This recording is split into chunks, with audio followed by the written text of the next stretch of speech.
என் பெயர் நிர்மலா. நான் அனைவருக்கும் வணக்கம். தாய்மொழி தமிழை வணங்கி என் பேச்சை தொடங்குகிறேன்.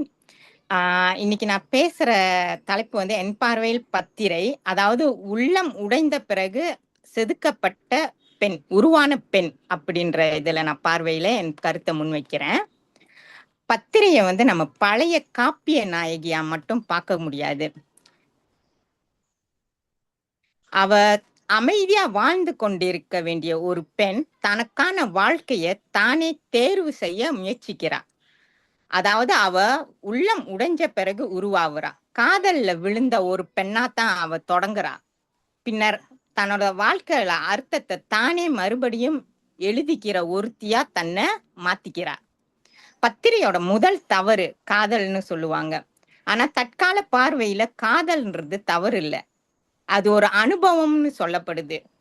அவ காதலிச்சது ஒரு மனிதனன்னு சொல்ல முடியாது. அதாவது ஒரு கற்பனை செய்த தன்னோட உலகம்னு சொல்லலாம். அந்த உலகம் உடைங்கிறப்ப அவ உடைஞ்சு போகல. அதாவது நம்பிய உலகம் உடைஞ்சிருச்சுன்னா 2 வழியில வந்து தன்னை மீட்டெடுப்பாங்க. ஒண்ணு தானும் உடைஞ்சு கீழே விழுறது. 2வது வந்து ஒரு புதிய அர்த்தத்தை தேடுறது. பத்திரை வந்து 2வது வழியை தான் தேர்ந்தெடுக்கிறாங்க. அதாவது கற்பனை உலகம்ன்ற அந்த மாயை வந்து உடையிற தருணத்தை வந்து நான் வந்து என்னவா பாக்குறேன்னா, அது பத்திரையோட உண்மையான ஒரு பிறப்புன்னு கூட சொல்லலாம். அடுத்ததா வந்து அவங்க கணவன் வந்து கொல்ல நினைக்கிற அந்த நொடிங்கிறது ஒரு சம்பவமா சொல்லப்படுது. என் பார்வையில வந்து பத்திரையோட நம்பிக்கையோட சிதைவோட உச்சம்னு அதை நான் சொல்லுவேன். ஒருத்தவங்களை நம்பி அந்த நம்பிக்கை சிதையிற உச்சம்ன்றது அது பெரிய தாக்கத்தை கொடுக்கும். அது மட்டும் இல்ல, அவங்க சொன்ன ஒரு சொல், அதாவது நீ கள்வனோட மகன்னு சொல்லுவாங்க. அது வந்து ஒரு கேலி சொல்லுன்னு மட்டும்தான் இங்க பார்க்கப்படுது. அது பார்க்க போனா அது உண்மையத்தான் அவங்க வந்து பத்திரை அங்க சொல்ல முற்பட்டிருக்காங்க. ஆனா அது வந்து அவங்களுக்கு உயிருக்கு ஆபத்தாவே அங்க வந்து முடியுது. பத்திரை வந்து இந்த இதுல வந்து பாதிக்கப்பட்ட பெண்ணா மட்டும் காட்டப்படல. அவங்க தன்னோட உயிரை காக்கிறதுக்கு தன்னை முற்படுறாங்க. அதாவது நான் பலவீனமான பெண் இல்ல, என்ன நான் காப்பாத்திக்கிற திறமை இருக்குன்ற அந்த புத்திசாலித்தனம் அங்க வெளிப்படுது அவங்க கிட்ட.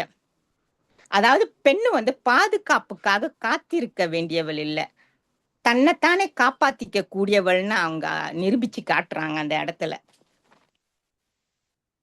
அதுக்கு அங்கிட்டு பத்திரை எடுக்கிற ஒரு முடிவு தான் கதையோட மையப்பகுதியா இந்த இடத்துல நான் சொல்ல வரேன்.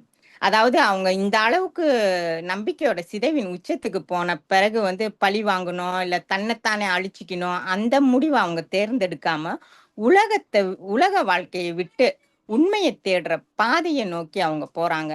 இதுதான் ஒரு வாழ்வா அப்படின்ற சிந்தனையோட தொடக்கமா தான் அதை நான் பாக்குறேன்.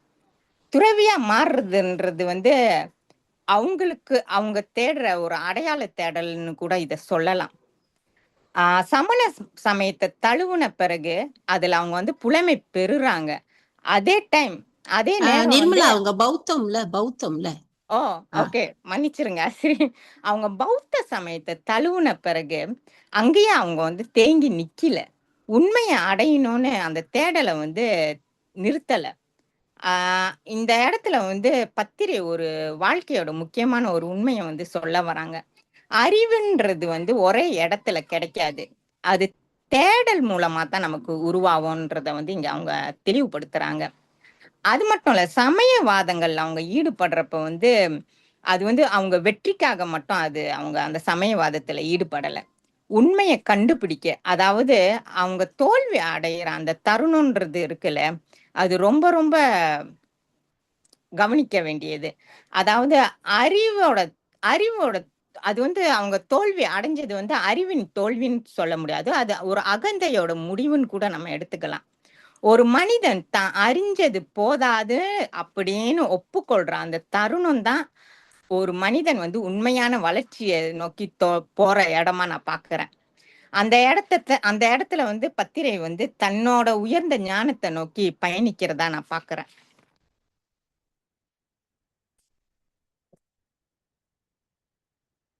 இறுதியா வந்து பத்திரை குண்டலகேசியா மாறுற தருணம் வந்து இந்த காப்பியத்துல வந்து ஒரு சின்னமா நமக்கு காட்டப்படுது.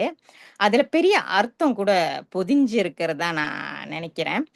ஆ தலையோட முடி வந்து தலைமயிர் அழிக்கப்பட்டு, அவங்க வந்து அது திரும்ப சுருண்டு வளருதுன்னு சொல்லி அந்த குண்டலகேசின்ற அவங்க பெயர் வந்ததா சொல்லப்படுது. ஆனா அது வந்து அத மட்டும் குறிக்கல. அவங்க பழைய பத்திரையா இருக்கிறவங்க வந்து அந்த பழைய பத்திரை இறந்து புதிய ஞான பெண் உருவாகுறாங்கன்றத நான் வந்து இங்க கூறுறேன். கடைசியா வந்து என்ன இறுதி முடிவுனா, அவங்க இந்த காப்பியம் மூலம் என்ன சொல்ல வராங்கன்னு என் பார்வையில நான் முன்வைக்கிறேன்னா, காதல் கண்கள மூடலாம். ஆனா, அனுபவம் அத வந்து திறந்து விடும். தவறுகள் வாழ்க்கையோட முடிவு இல்ல. அவை மாற்றத்தோட ஒரு தொடக்கமா தான் இந்த காப்பியம் காட்டப்படுது. நாம் தேடுற பதில்கள் வந்து பல நேரத்துல வெளிய நம்ம தேடுறோம். ஆனா நமக்குள்ளேயே தான் அது இருக்கு. நமக்குள்ள நம்ம தேடுறப்ப அதுக்கான பதில் கிடைக்கும். உண்மைன்றது ஒரே இடத்துல கிடைக்காது. அது தொடர்ந்து நம்ம கேட்கிற கேள்வி மூலம் அந்த மனசுல பிறக்கும். இது தாங்கய்யா. இதுங்க தான் ஆசிரியை. நன்றி. சிறப்பு சிறப்பு நிர்மலா. சிறப்பா சொன்னீங்க. அனுபவம் அப்படின்னீங்கல்ல, அது ரொம்ப சிறப்பா இருந்துச்சு. ஆஹ் பேசுகிறேன் ஸ்ரீ. அடுத்து கங்கா நீங்க பேசுறீங்களா? பேசுங்கம்மா. கங்கா முருகன். வருகை புரிந்திருக்கும் உயர் திரு மாவளவன் அவர்களுக்கும், ஆசிரியை ரா மல்லிகா அவர்களுக்கும் மற்றும் வருகை புரிந்திருக்கும் அனைவருக்கும் என்னுடைய வணக்கம். இன்று நான் பேசப் போவது தமிழ் இலக்கியத்தில் முக்கியமான இடம்பெறும் குண்டலகேசி காவியத்தில் வரும் பத்திரை என்ற பாத்திரத்தை என் பார்வையில் நான் எப்படி பார்க்கிறேன் என்பதாகும். பத்திரை என்பது இக்காவியத்தின் நாயகியான குண்டலகேசியின் ஆரம்ப பெயராகும். அவள் ஒரு செல்வ செழிப்பான குடும்பத்தில் பிறந்தவள். அழகும் அறிவும் மிக்க பெண்ணாக விளங்கினாள். அவளின் வாழ்க்கை சாதாரணமாக இருந்த போதிலும் ஒரு சம்பவம் அவளின் வாழ்க்கையை முற்றிலும் மாற்றியது. ஒரு நாள் மரண தண்டனைக்கு அழைத்து செல்லப்பட்ட ஒரு கொள்ளைக்காரனை பார்த்து பத்திரை அவனை நேசிக்கிறாள். பின்னர் அவனை திருமணம் செய்கிறாள். ஆனால் அந்த மனிதன் அவள் சொன்ன கல்வன் என்ற ஒரு சொல்லில் ஆத்திரம் கொண்டு அவளை மலை உச்சிக்கு கொண்டு சென்று கொல்ல முயற்சி செய்கிறான். அந்த ஆபத்தான சூழலில் பத்திரை தன்னை எப்படி புத்திசாலித்தனத்தால் அவனை தள்ளி உயிர் தப்புகிறார். இந்த சம்பவம் அவளின் வாழ்க்கையில் பெரிய திருப்பமாக அமைந்தது. உலக வாழ்க்கையில் நிலையற்ற தன்மையை உணர்ந்த பத்திரை எல்லாவற்றையும் விட்டு விலகி துறவற வாழ்க்கையை தேர்ந்தெடுக்கிறாள். பின்னர் அவள் குண்டலகேசி என அழைக்கப்பட்டு ஆன்மீக ஞானத்தையும் அடைகிறாள்.